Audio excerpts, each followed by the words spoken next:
It's still At least in the program. Uploaded. what can you do? Good. I think this cord's dead. Oh, really? Yeah, it's like Put that in $50 right information cord. I have. You got a new one? Yeah, I got a couple smaller ones, but I like my bigger one. That's an expensive cord. It's like $50. I wonder, I'll ask. Yeah. Hopefully, I mean, I could add some things too. I can take the ends out and check the continuity to clean it. So it doesn't break anywhere. Yep. That's Yeah. moving around. Check 1, 2. Oh, there we are. We're live. Yes, no problem, man. This is great. Oh, yeah, plenty of juice here. I bought this cord at the same time I bought that bag. This is great. Yes, not used to having such elaborate assistance from the audience. I really just use it here and at home. And one bad jerk. Yeah. 1, 2. Check 1, 2. Did you? I'll say, because I'm not getting anything with that cord. I thought it was in my jack, so I messed around with my jack a little bit. Thought I fixed it. And then 1, 2. 1, 2.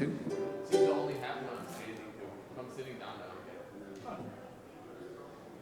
So it's probably something the hanging and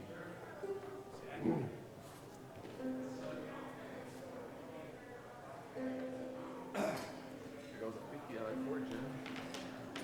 You can get the band hold it. John was saying, I should see if they can repair it though. Yeah.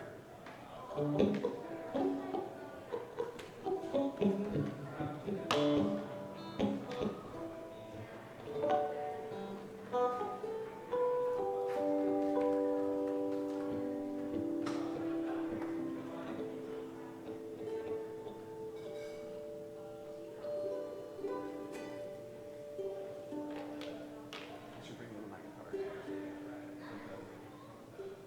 I should bring my newly built guitar. Newly built. Yeah, I finished it. You built a guitar? Kind of. I didn't know you were a guitar builder. Well, not really. I didn't make anything, but I just replaced a bunch of stuff on it. Oh, cool. My uncle gave me this guitar that he got from a pastor at his old church. Yeah. It's a cheap semi-auto body guitar, Yeah. and I bought new.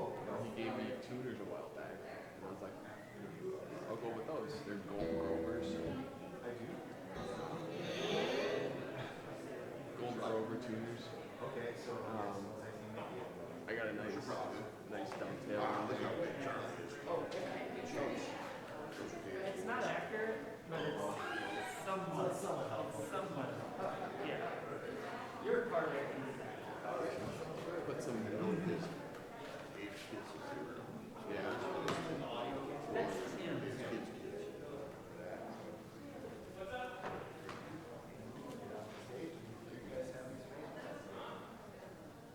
He was just wondering what your name was. We had a picture of David, I had a picture of me when I was. Oh my god. Not the cord.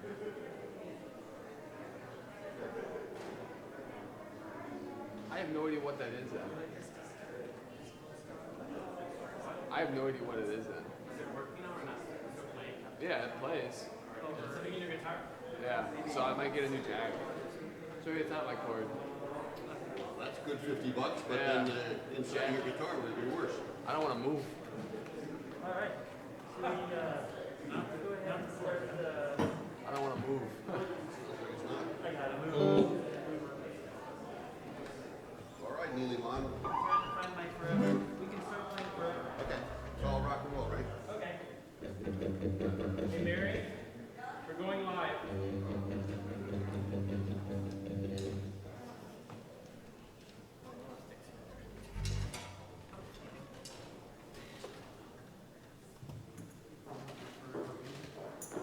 Good morning.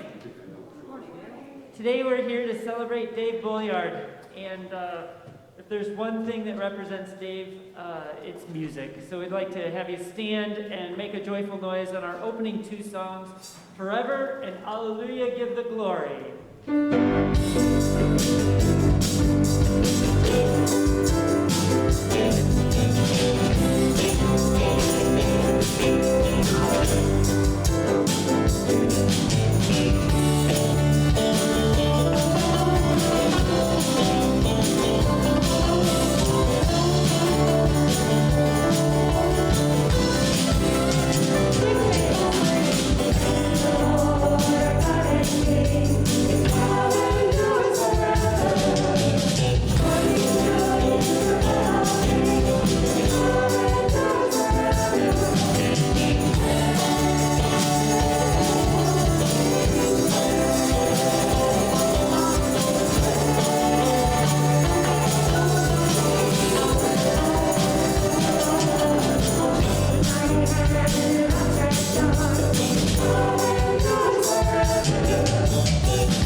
invite the congregation to be seated. Hear these words: a human life is sacred. It is sacred in its being born, it is sacred in its living, and it is sacred in its dying. And so, dear friends and family, imagine that your love and all your joyful memories of Dave Bolyard are colors that you weave into a cord in your mind's eye.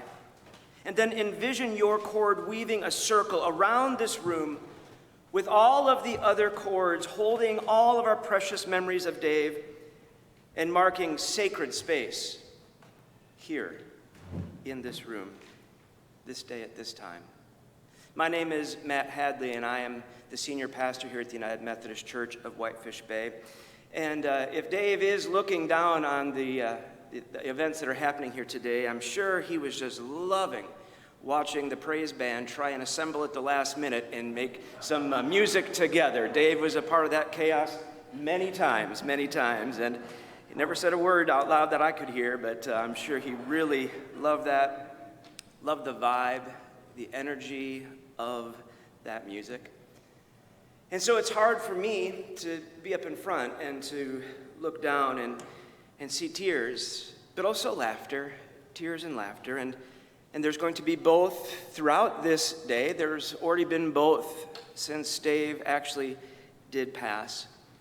But it is the desire of the family that this really would be a celebration, a day of celebration, remembering and celebrating a life that gave so much love and joy to so many. And so the family has selected some key individuals with some key readings. And so I'm going to call on John Hoyleman, not only a musician like Dave, but also a good friend. Thanks, Matt. And wow, it's just so cool to see Nate and Callie. I'm blown away by the whole thing, because I've known them since they were smaller than their own children are now. And I'm sure Dave is very proud and smiling. And this is a beautiful prayer that Heather sent me that I was not familiar with. Some of you probably are, but it's a Hopi prayer. The Hopis are... Hold on just a second. We're going to switch out. Oh, okay. Use this. All right. You How's that? close there. There you Mike go. 0. Well, Mike 0. Mike 0. I wonder if there's any meaning behind that. So I'm told the Pueblo people of northern Arizona are the origin of this poem, although the author is unknown, the specific author, but that's where it comes from, the Hopi Native American tribe. And I think it's beautiful. I hope you do too. Do not stand at my grave and weep. I am not there. I do not sleep. I am the thousand winds that blow. I am the diamond glint in the snow. I am the sunlight on the ripened grain. I am the autumn's gentle rain.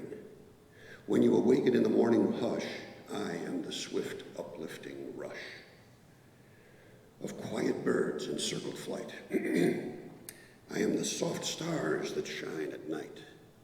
Do not stand at my grave and cry. I am not there. I did not die.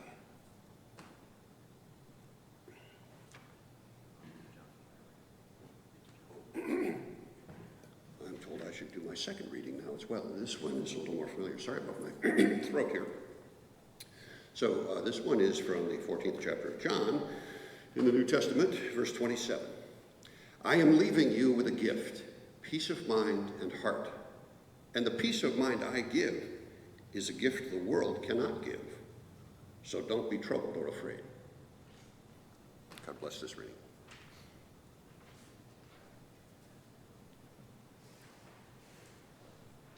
And here comes Bethany.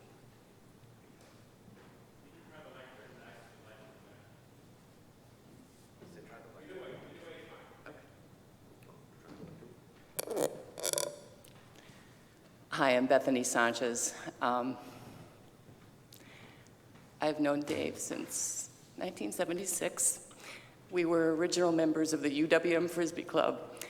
When I moved to California and was away from Milwaukee and Wisconsin for 11 or so years, he was one of the few people that I kept in touch with, Dave and Bonnie and a few others here in Milwaukee. But love him dearly, and I've been asked to read this poem by Pablo Neruda this morning. It's a love sonnet. When I die, I want your hands on my eyes. I want the light and wheat of your beloved hands to pass their freshness over me once more. I want to feel the softness that changed my destiny. I want you to live while I wait for you, asleep. I want your ears to still hear the wind. I want you to sniff the sea's aroma that we loved together, to continue to walk on the sand that we walk on.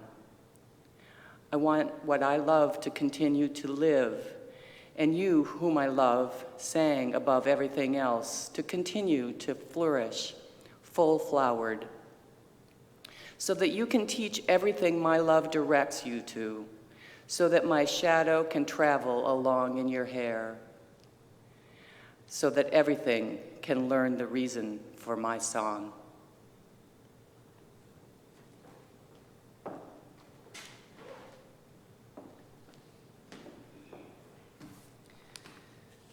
A little bit later in the service, we're going to have a time for people to share some stories, some open sharing. And if it's hard, we understand. If you're going too long, you're going to get cut off. But I only knew Dave peripherally. I only had encounters with him on the Sunday mornings that he was playing. So I want to keep my words somewhat brief so that those who really did know him and have your lives interweave with his have a time to really celebrate. But we've heard a prayer from a different tradition, and there are those of us here in this house of worship that have a different tradition as well. And so I want to begin with this prayer. O God, you have ordered this wonderful world and know all things in earth and in heaven. And so give us such faith that by day and by night, at all times and in all places, we may without fear commit ourselves and those dear to us to your never-failing love in this life and in the life to come. Amen. I came across a reading just this week, and it says this: "It is clear that our lives take their meaning from interlacing with other lives. When one life has ended, those into which it was woven are also for some time carried into darkness. Not our human desiring, but only time, slow moving, yet sure and steady, will lift that blanket of darkness.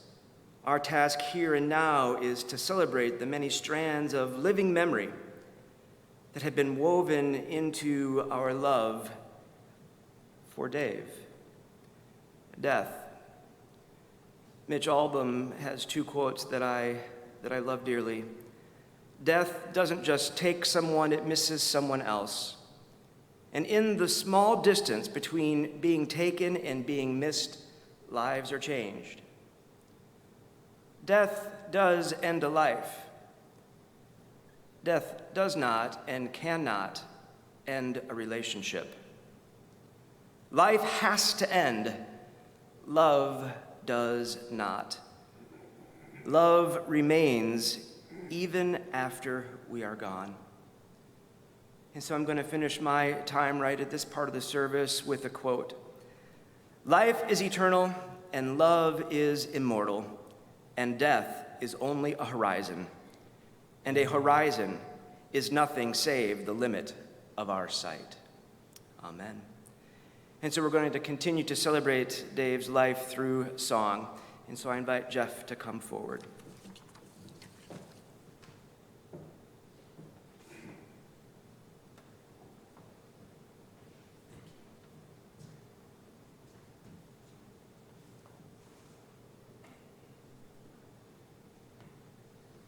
Good morning, everyone. Good morning. Thank you for being here. It's a special day. We had a special night remembering Dave. I played with Dave in the band, the Tritonics, and we'll always remember how almost every late gig ended with him saying, "I have to go home now, Jeff, I have to play at 7 in the morning tomorrow. So it's fun and amazing to sit in the place that he sat for all those mornings when I was still sleeping at 9:30. He'd already been here, so he was very devoted to this community and to all the musicians here. So it's an honor to be extended as a part of that. Last night when we were taking our final band cruise, the moon popped up, and right in the middle of the show, everyone's pointing, and I thought it meant, you know, an instrument had blown over or something terrible had happened, but no, everyone was marveling at the moon. And it really reminded me, this song invokes the idea that Dave is here still with us and keeping an eye on things. Also in deference to Dave, he was a man of, as you probably know, great style. He owned many super cool hats, so I'm gonna wear my coolest hat that I've got, just to try and bring his spirit fully with us.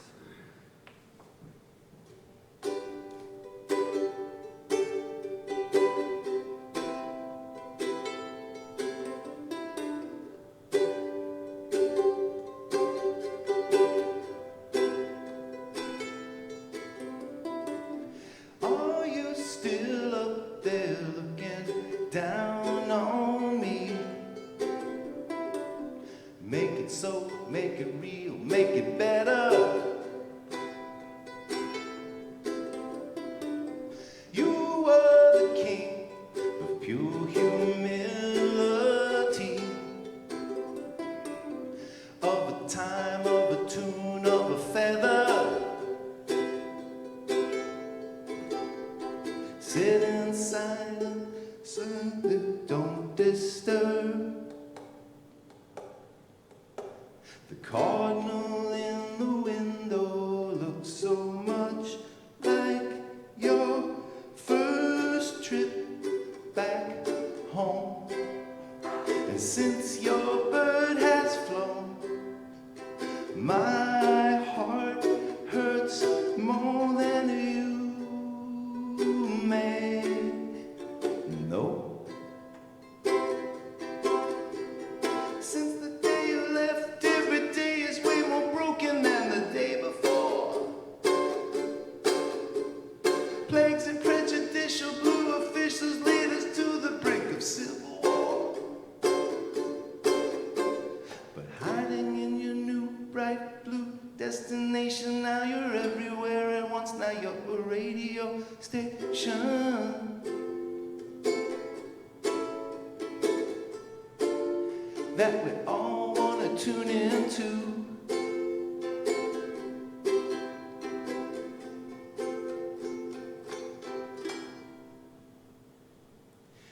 It's the grand migration, the big mystery. Are we sung, or could we be the singers? Throw open these tiny windows of opportunity. Are you really gone, or are you still lingering? Sitting silent like the day before, waiting for your cardinal to return for one more trip back home. Since your bird has flown, my heart hurts more than you may. Since you've gone, since your bird has flown, my heart hurts more than you may know.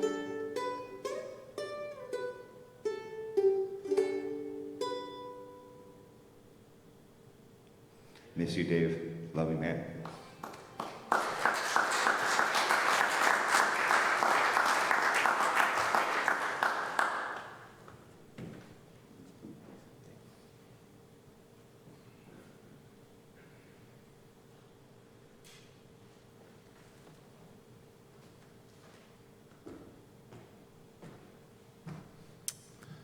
Hello, everyone.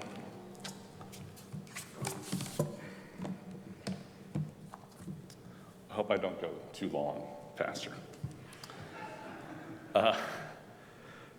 Good morning again. It's an honor to be here with you today to mark the passing and celebrate the life of our dear friend and family member, Dave Bolyard. It is indeed good to be here with you to remember and celebrate the life of Dave. These past 18 months have been so very challenging for all of us and for the whole world. And it's a blessing to be able to gather together in this place to take time to celebrate Dave while still in the midst of pandemic living. Dave had a deep love for life. He enjoyed being present with others and doing things together. He was a caring and supportive friend and family member, and he had an openness to exploring all that life offers. Dave was brought up in the church and continued to attend in his adult years. As many of you know, as we've seen already and heard in this congregation, he had a special connection to the music of the place, the music of the liturgy. As Dave grew into his adult life, he expanded his spiritual understanding, staying true to his roots in the church while also expanding his horizons. His broad approach to life and love was not only evident in how he lived his life, it is clearly seen in his two beloved children, Nate and Callie. They are both wonderful people, married with children, and both embody and are passing on the importance of love, kindness, generosity, and family. To bear witness to the life of Dave and how things expanded within his own spiritual life and how Nate and Callie navigate the world, I see a natural evolution of love. We're living in a time where it's becoming apparent, if not absolutely necessary, to realize that love in action, that is how we live our day-to-day lives in the here and now, is more important than whatever the inspiration is, whatever the spiritual or religious tradition is that moves us to live that life of love. I say it's natural because that's part of the evolution of nature, of the human heart. As physical barriers have come down through ease of travel and technology has brought the world together in myriad ways, we have seen our shared humanity. Culturally, things appear different. However, on the inside, in the matters of the heart, which is the most important aspect of living, we realize a deep commonality. If we stop long enough to take a good look at what's arising in our world these days, it's clear that love, for love's sake, is so very needed right now to break through the rigid barriers that result in misinformation, incorrect perceptions, doubt, and mistrust. And that's part of the legacy that Dave leaves us. While he and Bonnie and Heather and Nate and Callie all have their own way of expressing love, of connection to church, to nature, or whatever the space is where they connect with that inspiration to be love, the openness, respect, and curiosity of Dave's engagement with life echoes in them. As you all know and have heard this morning, Dave was an avid Frisbee player. He and my wife Bethany did indeed co-create the UWM Frisbee Club in the mid-'70s. I met Bethany at a Frisbee tournament in California in 1990. And when we moved here to Milwaukee in 1999, the language of Frisbee created an instant bond between Dave and myself. We gathered to play regularly, to freestyle on Friday nights after work, at the lakefront from spring to fall, and inside in the gym from fall to spring. Those Fridays, without fail, would morph into further Frisbee forays on the weekends and weekdays. One of the lovely things that resulted from all the Frisbee fun was a Friday night dinner tradition. For roughly 16 years after we jammed at the lakefront or in the gym at the church, Dave, Heather, Bethany, and myself would gather at our house for dinner. Conversations and laughter ensued, sharing family stories, political discussions, and more. After dinner, we would invariably head out for a walk through the neighborhood, tossing a flashlight, a light-up Frisbee, as we walked. One of my fondest memories of Dave is simply his willingness to show up and take part. He was a reliable member of the team. He wasn't always on time, though he would always arrive. With his various talents and circles of friends, family, art, music, church, frisbee, softball, I'm sure I'm not listing them all. It's a wonder he did make it to all the places and spaces he graced with his presence. I would marvel at his commitment when we would play frisbee for a couple of hours on a Saturday afternoon, then get together for a meal later. After the meal, as Bethany and I were leaning towards bedtime, Dave would be off to catch a show of a friend's band. Then the next morning, he would be up early and off to church to play trumpet or drums as part of the music liturgy. Then later that day, maybe cheer the Packers, maybe take a nap. He just did his thing, helping out wherever asked, supporting the things he loved to do, supporting others in their pursuits. Then, when the time came, he would rest.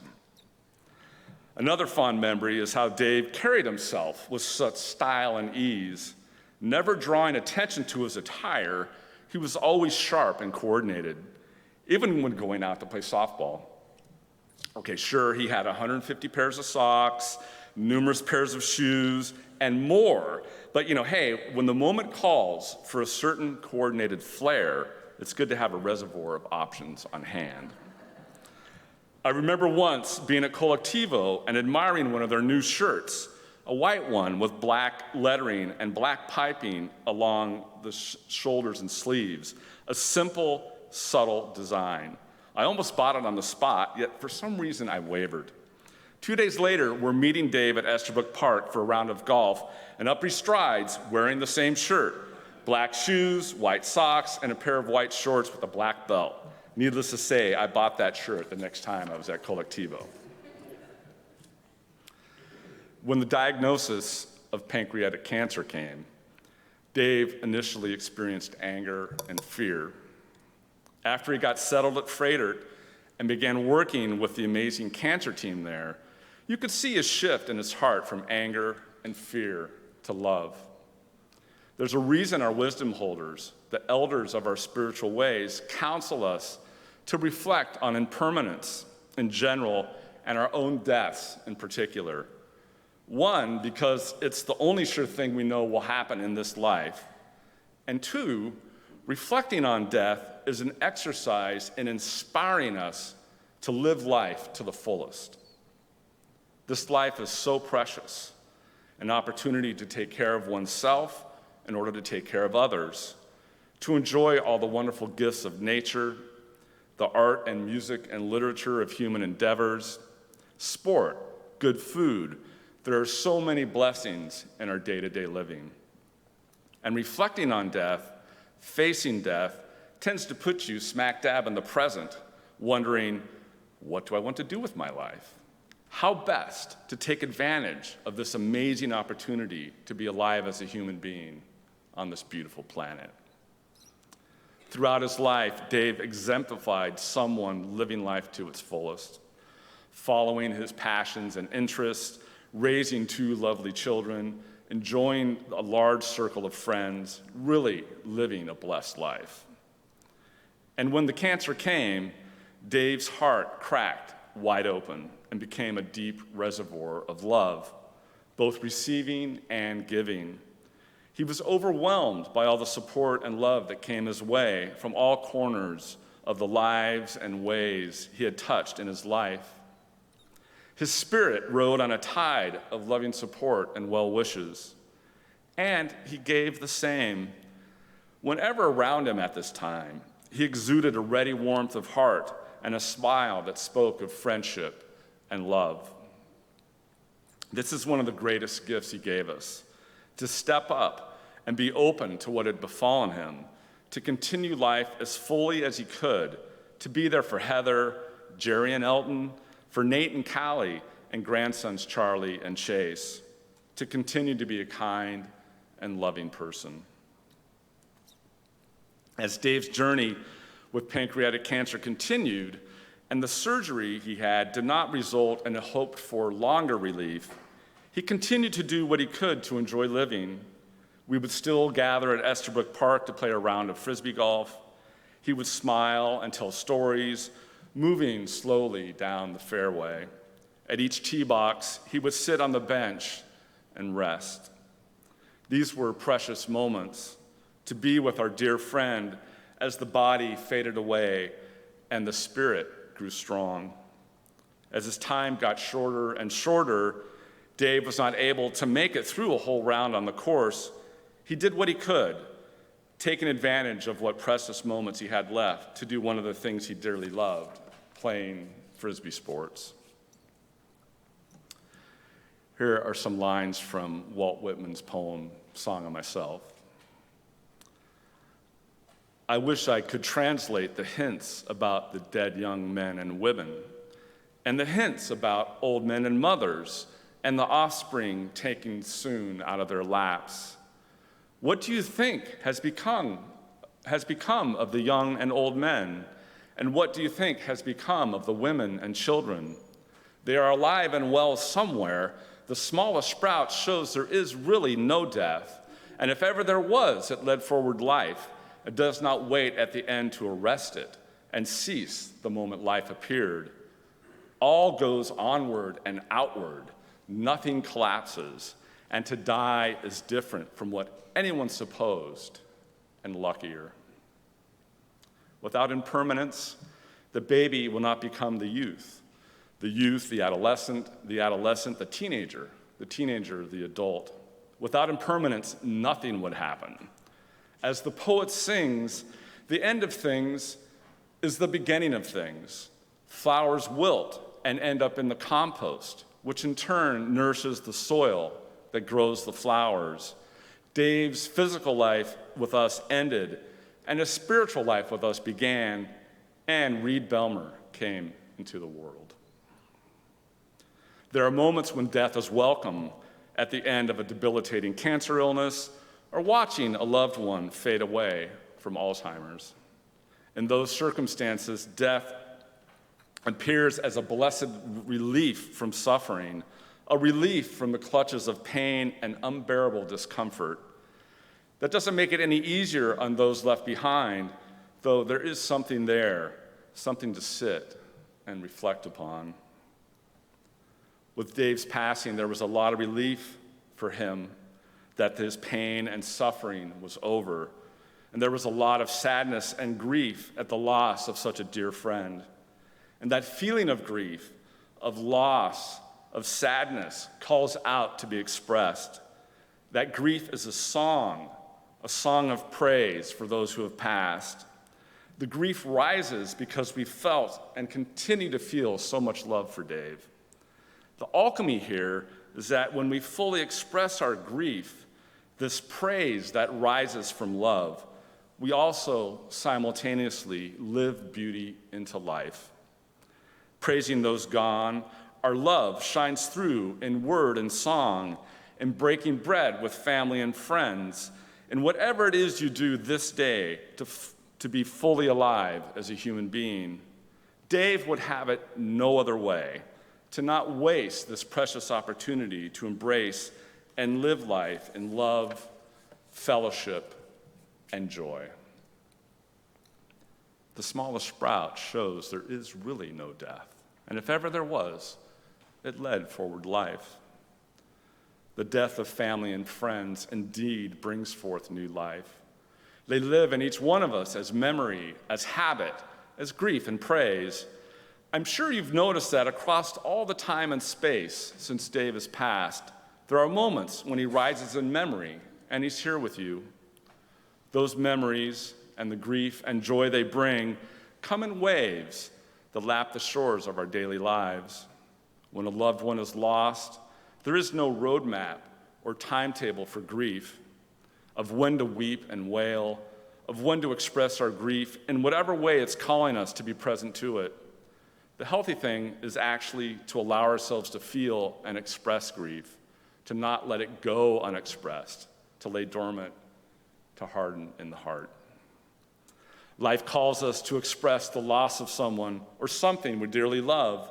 When we think of Dave and all his fine qualities, Whatever comes from those memories, tears of sadness, tears of joy, please allow that expression to be rich and full of praise for how much we love Dave, to live that special brand of Dave Bolyard beauty into life.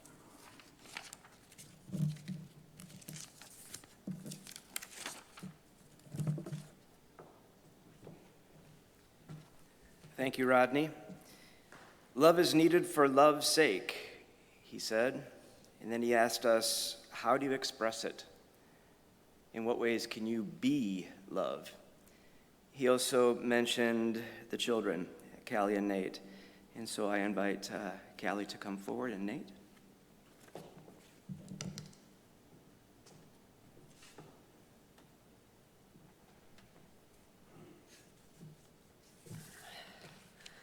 Okay.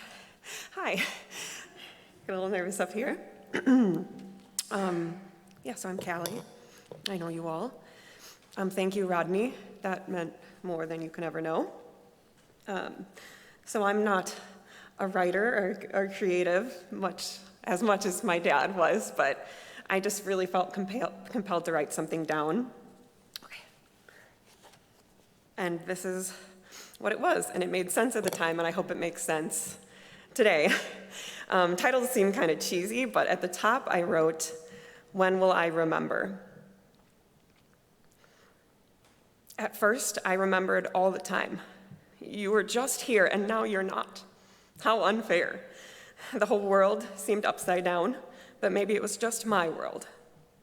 I remembered you, but also what could have been, what should have been. This new baby has arrived.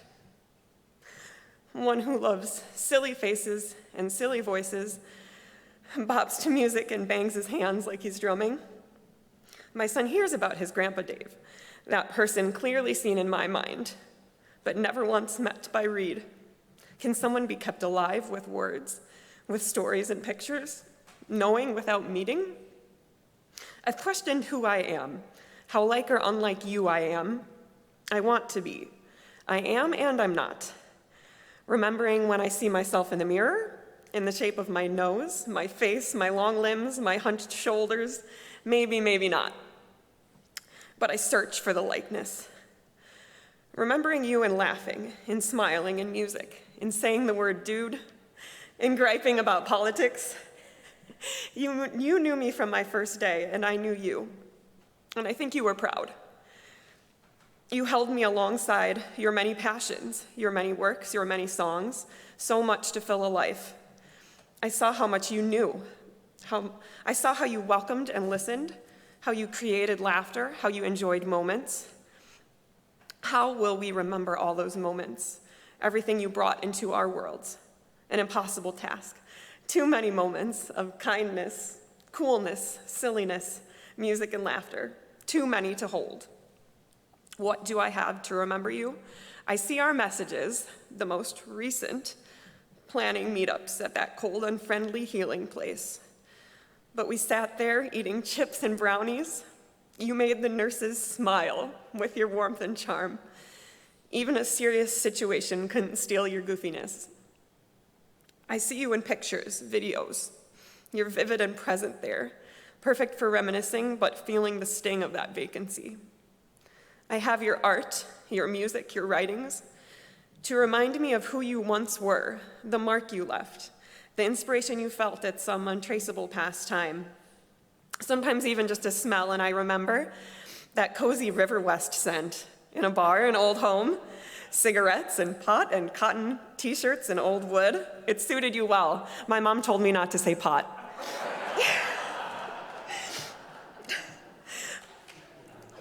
Will I still remember you tomorrow, in many years from now?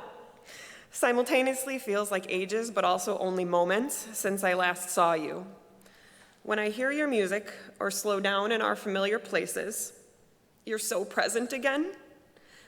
You're there, but just off stage or in your van or out back, right? For a moment, I might even forget. Then I remember again.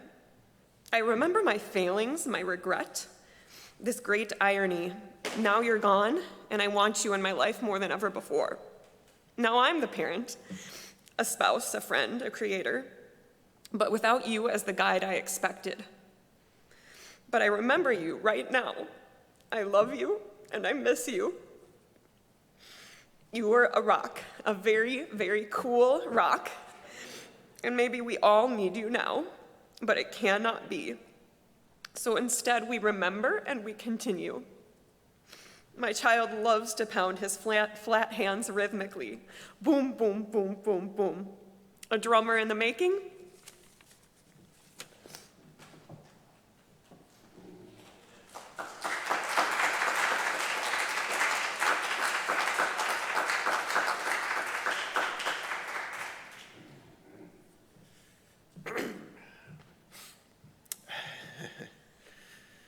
Thank you, Callie. That was, I think you said it all, so I don't think I can add too much. I think we all know we'll never be as cool as our dad, so we'll just have to do what we can. I'll be pretty brief. I really knew Dave as, a loving father. And so it's really been a joy over the past year and leading up to his passing to really hear all the stories from all his different circles that, as a child, you're not as much part of. And of course, I moved away to 5 hours, quickly after high school, so I didn't get as much a chance, unfortunately, to really be part of some of his, his musical circles and Frisbee and some of those. So it's really been a joy to hear some of those stories on Facebook posts and in his final days. And so we wanted to give, a few moments for people around the room to share any of those stories. If you have a favorite moment with our dad that you'd like to share. Thank you. And so we do have a little bit of time for some sharing. If you want to raise your hand, Nell Nash will bring a microphone to you, and Neil will catch the other side of the room as well. Is there someone who would like to share a few words, a story, a memory about Dave?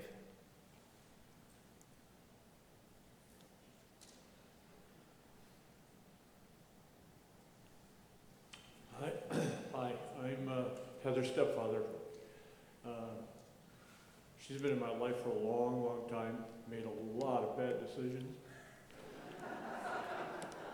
But she made a really good one when she told us about Dave. We've heard about his Frisbees, we've heard about his music, we've heard about his art, but when I think of Dave, I see him on the floor with the kids, laughing, always laughing.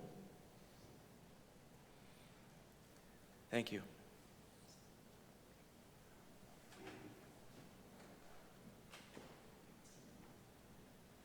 Hello, I'm Marshall, a person that's been in this church a while, and I didn't know Dave the whole time, but I knew him, I saw him on Sundays, all the time, smiling.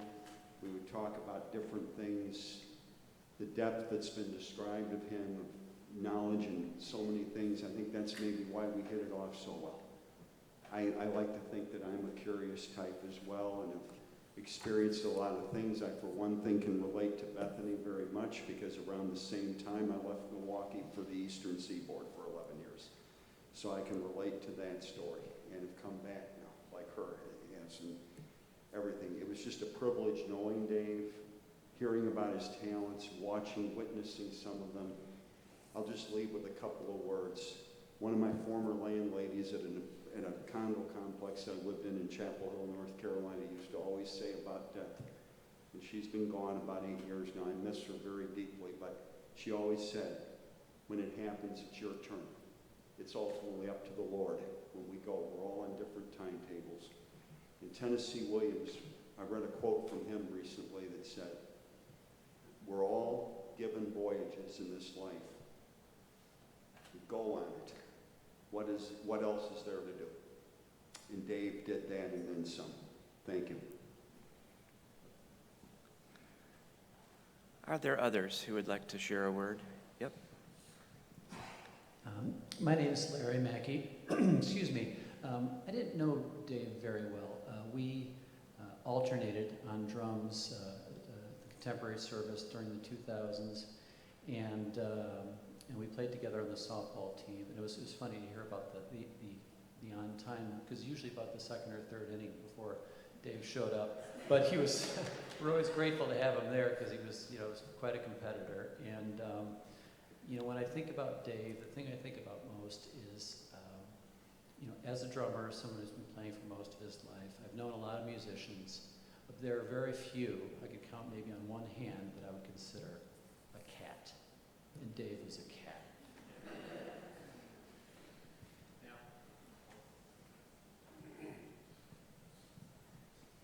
I'm just going to build on what Larry just said, my short time knowing Dave here.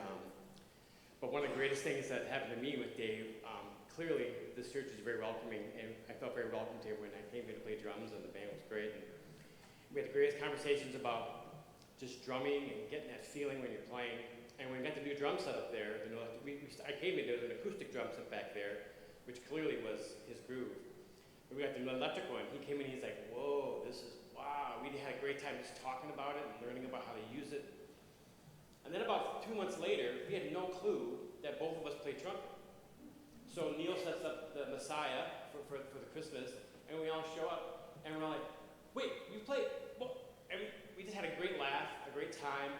So then we're playing the Messiah, and we're playing our parts, and he stopped, and he says, dude, you should be playing this part. And we switched parts, because it was a great moment, and realizing it's accepting, and I learned so much from him as a drummer as well, but his groove and his just vibe, being around people, and that influence that happened as musicians.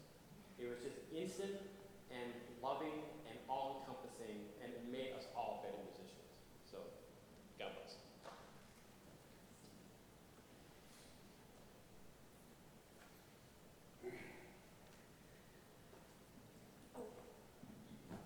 Is this still? Oh, good. Well, I won't need a mic then. I just wasn't going to say anything, but I figured since the last few speakers have said they didn't know Dave very long, I figured I'd get up as somebody that's known him for, I guess, 35 plus years. So I really appreciated, especially Rodney, because I know that Dave had asked Rodney to say something at his memorial service, and I think it was beautiful, and it's so great, and Bethany as well, and just that everybody loves Dave so much. It's wonderful to see. But it's almost hopeless to start reliving all the experiences. I'm kind of with Nate. It's like, all right, it's just too much to say, I mean, to Bethany's Frisbee stories, I played softball with Dave for, 30 plus years, and his worst injuries were Frisbee, not softball. He'd show up with a big bruise about this long. I said, man, I didn't even see you get hit. Somebody throw a bat at you or what? Oh, no, that's from Frisbee. I mean, when they say guts Frisbee, I think you got to have more guts than I do to play the way that Dave did. But yeah, he was a great competitor and just a wonderful musician, like Tim said. I've been blessed to play with drummers who actually read music. I don't think until I came to this church I ever played with a single drummer who reads music. It's a little intimidating, but I was used to rock and roll, So Dave was one of those brilliant guys who played the horn beautifully, and Jeff could speak to a million. Dave, I think Jeff and Dave were soul brothers in making all that years and years of musical brilliance work so beautifully. And so anyway, I don't know where I'm going with this except to say that I just love Dave. Most of all, he and Bonnie raised the most wonderful children, and I've known these children since they were little. I see them right now up here in the choirs. I can just clearly see Nate and Callie up here singing, and they undersell their musical abilities. Both of them are very, very talented, and they're wonderful, wonderful people who are bringing more wonderful people into the planet, and I'm grateful to Dave for that, and to Heather and everybody. Thank you for coming. Thank you, John. John is an outlier. Social scientists tell us that the fear of public speaking exceeds the fear of death, and so at a funeral, they'd rather be in the casket than having to give a eulogy. But Heather gave me a piece of paper that said, it's the Saturday day of Dave. And so there's going to be lots of time yet this day to share your Dave stories in ways that are more intimate. At noon, there's going to be a gathering at what I have heard was Dave's favorite disc golf hole at Estabrook Park on hole 8. And so there's going to be some words there at noon. And those who are disc golfers, there's a round of golf that's going to start right then. And then around 4 o'clock until dark, you're all invited to gather at the south side of Estabrook Beer Garden to share stories of Dave and to have a beer. Drink responsibly, not Wisconsinably, right? And so I began this service with these words: a human life is sacred. It is sacred in its being born. It is sacred in its living, and it is sacred in its dying. We heard Rodney say that as we reflect on death, it pushes us to live life even more fully, to the fullest. To remember death puts us very much in the present, to be love. And so I want to offer up this prayer to those of us of the Christian faith that is important. Oh God, all that you have given us is yours. As first you gave Dave to us, now we give him back to you. Receive Dave into the arms of your mercy. Raise him up with all your people, and receive us also, and raise us into a new life. Help us so to love and to serve you in this world, that we may enter into your joy in the world to come. And so it's into your hands, O merciful Savior, that we commend your servant. Acknowledge, we humbly beseech you, a sheep of your own fold, a lamb of your own flock, a sinner of your own redeeming. Receive Dave into the arms of your mercy, into the blessed rest of everlasting peace, and into the glorious company of the saints of light. Amen. And so as a final act this day, I invite you to stand, and we have a celebratory song that is going to prepare us to go out into the Day of Dave.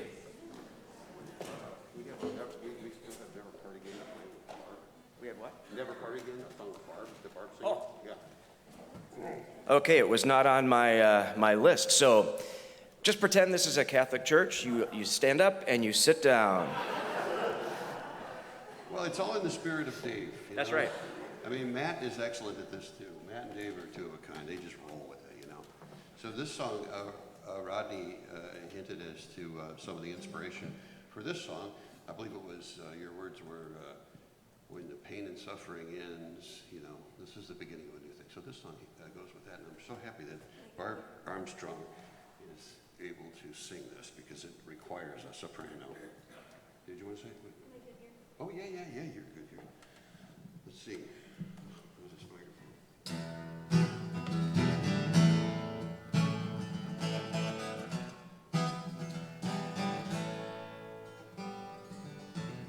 It's only flesh and blood. To dust and ashes it turns. Still we're inseparably joined in love. When human trial adjourns. But as for life on this earth, we tend to labor below. And following his triumphant word, his holy seeds we sow.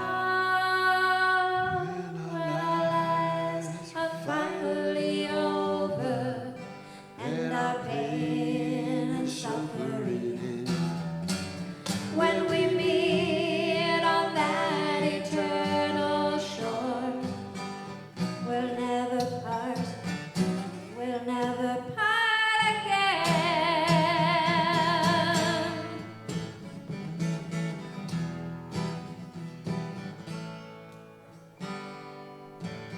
The grape reveals its worth when it's released from the vine, emancipating the soul from earth, reveals the vintage wine. So let the heart be restored, and from the body transcend. Then let us savor that sweet reward when human labor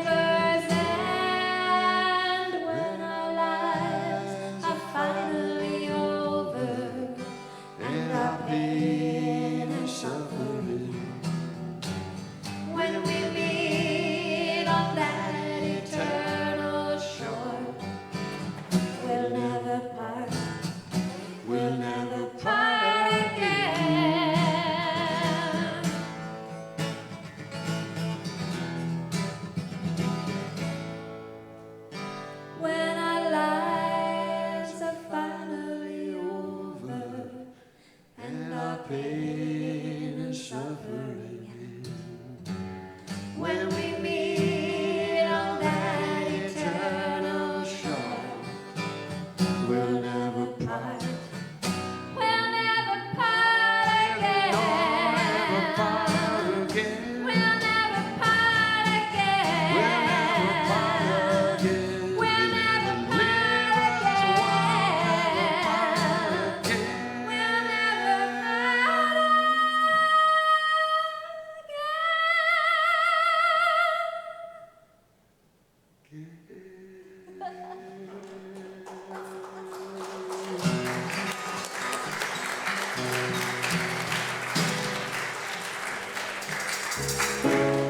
All right, let's stand.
Yeah, this totally is a casual, you know what I mean? It's the chill vibe.